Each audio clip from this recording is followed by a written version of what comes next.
What's going on, everybody? Welcome back. So today we'll be reading Luke chapter 23. I'm reading from the NLT, the New Living Translation.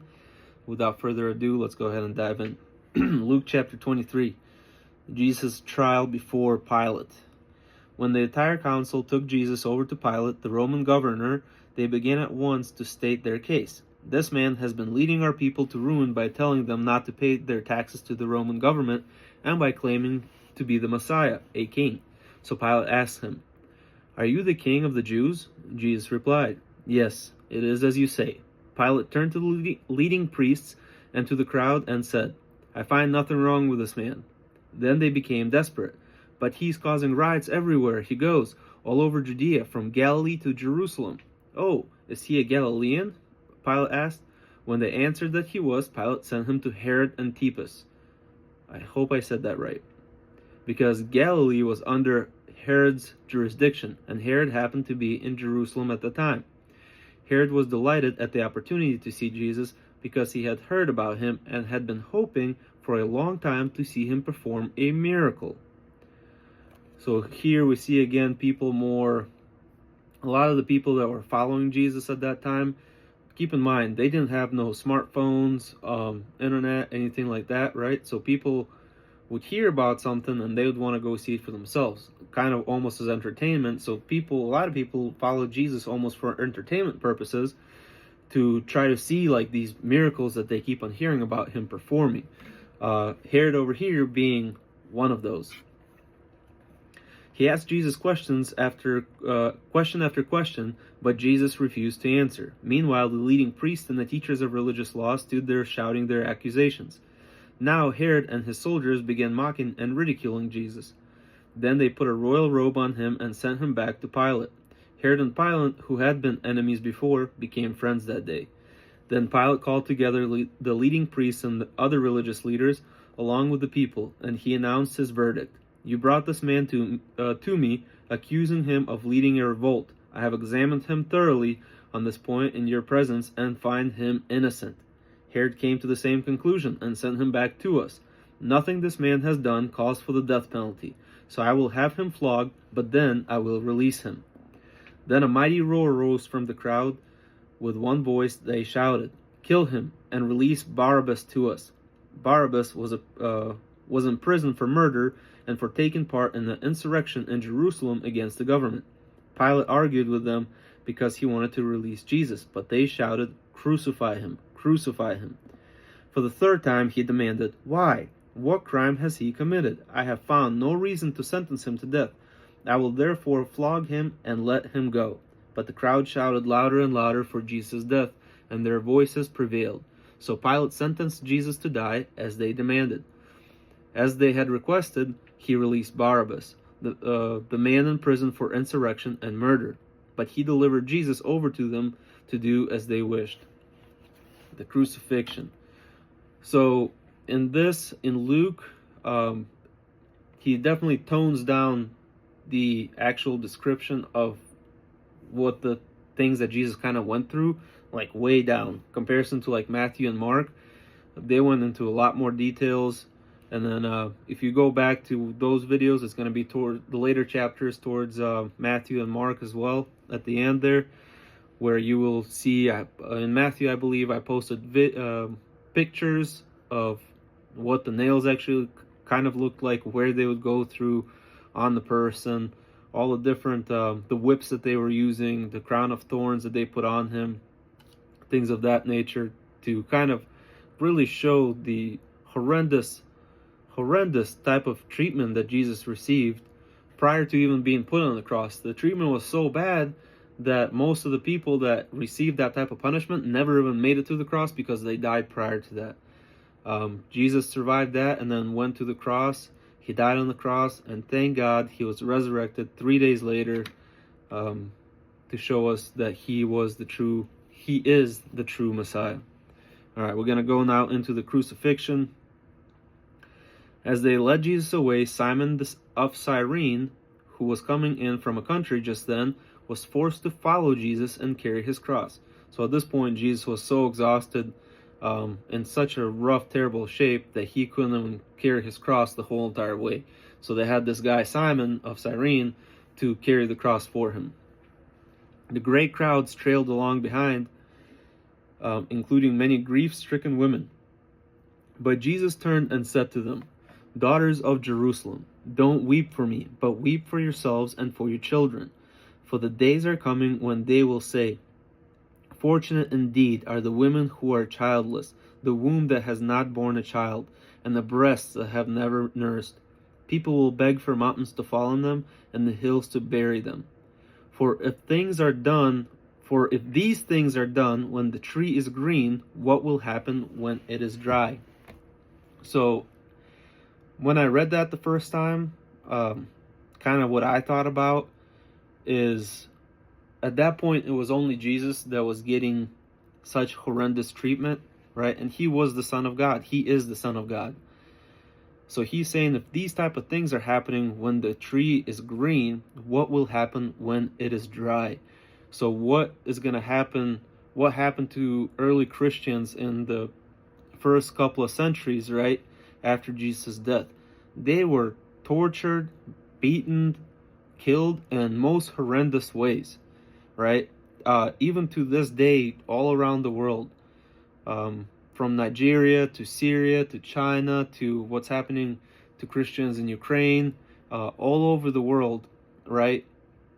They are getting brutally executed, chopped up, hacked up, all over the world, just for simply believing in Jesus Christ. So the tree's drying up, and a lot of people think that, a lot of people are hoping that Jesus is going to come back before it's fully dried up. I guess the tree's fully dried up. That way they don't have to experience it. But in my opinion, if it is happening, Jesus did say that it's going to spread throughout the world, right? The persecution of Christians is going to be all across the world. We see it in different parts of the world right now. So far, thankfully, we're still able to talk about the gospel. There's starting to be arrests in both the Europe and America of people trying to preach the gospel in the streets and things of that nature. So I do think it's beginning, but there is going to be a time coming when all the Christians all around the world are going to be persecuted. And I strongly encourage you guys to be strong in your faith. Really build your house on good foundation, on the foundation of Jesus Christ. I believe that is what, in my opinion, that is what he's saying here.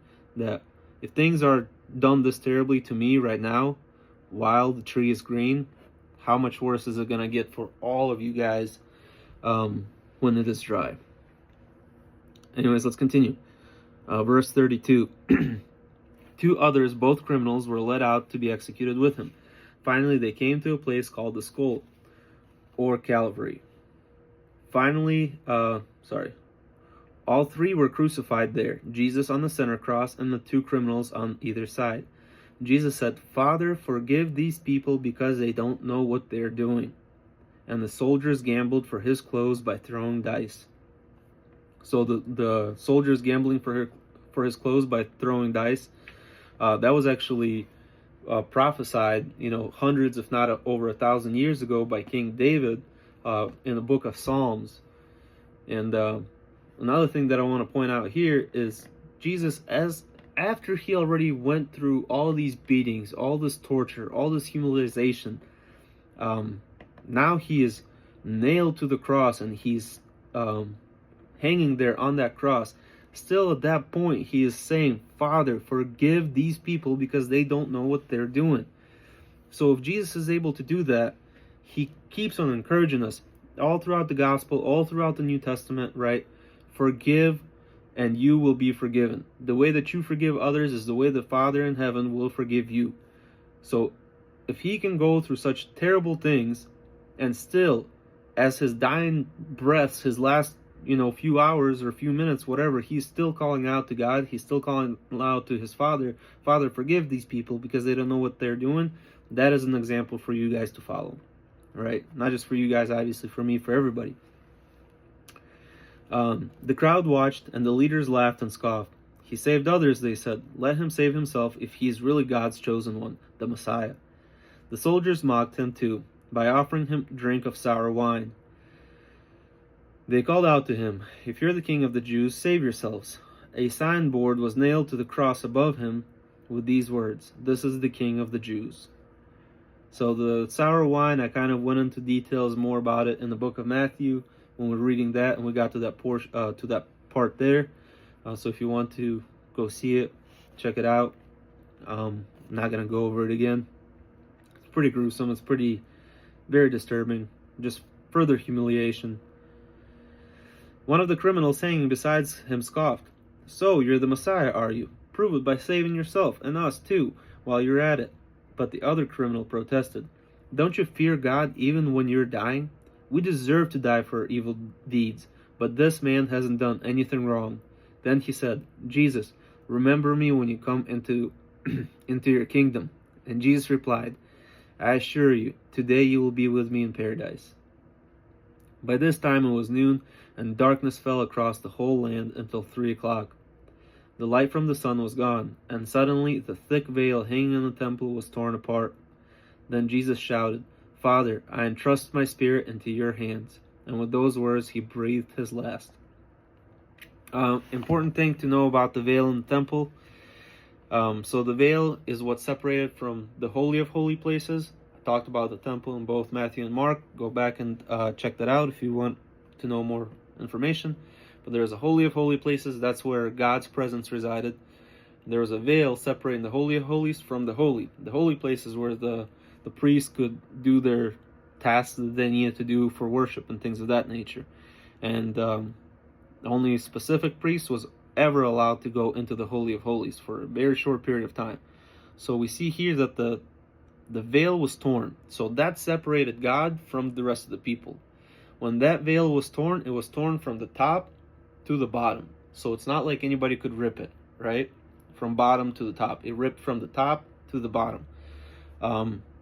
Forever getting rid of that separation between God and the people. So now we have direct access to God because of Jesus Christ. God the Father because of Jesus Christ. When the captain of the Roman soldiers handling the execution saw what had happened, he praised God and said, "Surely this man was innocent." Or another translation says, "or righteous." And when the crowd that came to see the crucifixion saw all that had happened, they went home in deep sorrow. But Jesus' friends, including the women who had followed him from Galilee, stood at a distance watching. The burial of Jesus. Now there was a good and righteous man named Joseph. He was a member of the Jewish High Council, but he had not agreed with the decision and actions of the other religious leaders. He was from the town of Arimathea in Judea, and he had been waiting for the kingdom of God to come. He went to Pilate and asked for Jesus' body. Then he took the body down from the cross and wrapped it in long linen cloth and laid it in a new tomb that had been carved out of a rock. This was done late on Friday afternoon, the day of preparation for the Sabbath. And his body was taken away. As his body was taken away, the women from Galilee followed and saw the tomb where they placed his body.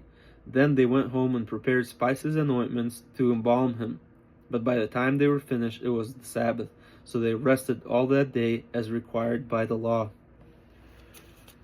Anyways, guys, that's it for chapter 23. We only have one more in the book of Luke before we go into the book of John. But yeah, thank you so much for sticking around. If you've stuck around this long, I hope you found it useful, found it good. If you have any questions, please go ahead and put them in the comments or message me directly. I'll be more than happy to answer them. As always, guys, I love you. God bless you and your families. Take care.